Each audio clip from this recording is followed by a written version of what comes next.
the thing that we need to remember is, the first thing we need to do is to determine what the shape of the molecule is. So BeH2 is a linear molecule because beryllium only has 4 electrons. It's got 2 valence electrons, which are used up in bonds with hydrogen. So it doesn't have any extra electrons in its outer shell.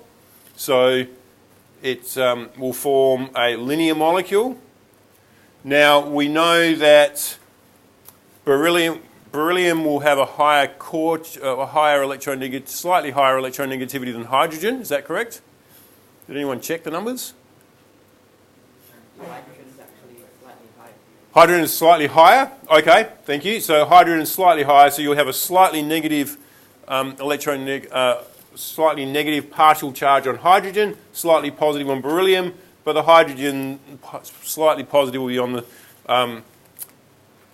ends of the molecule, so overall it's non-polar. So you need to justify why this is non-polar, and with water, H2O, we know that it's a bent molecule. Oxygen's got a much higher electronegativity than hydrogen, so the hydrogen side will be partial positive, oxygen side will be partial negative. So overall it's a polar molecule. So that is the reason why BeH2 is non-polar and water is polar. Okay? And the next one, again, it comes down to drawing the molecules appropriately, and we can see that for SO3, it's a trigonal planar molecule.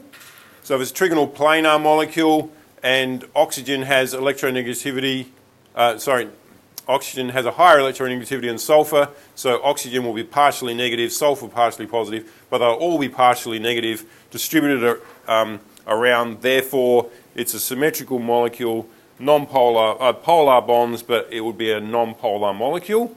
Whereas ammonia is a trigonal pyramid, or is a pyramidal shape. So the partial positive hydrogens, partially negative nitrogen, partial positive on one end, partial negative on the other end, makes it a polar molecule. Okay? So what I want you to do is to share your answers with your table, just so you can get different ideas on the thought process that you went through. And then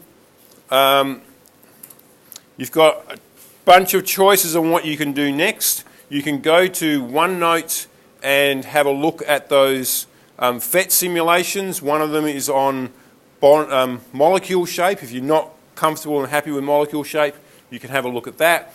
And there's another one on molecule polarity, which you can play around with the electronegativities and the geometry of the molecules to determine the polarity of the molecules. So you can do those, and then there is set 24 out of Lucarelli, set 18 out of Starwar.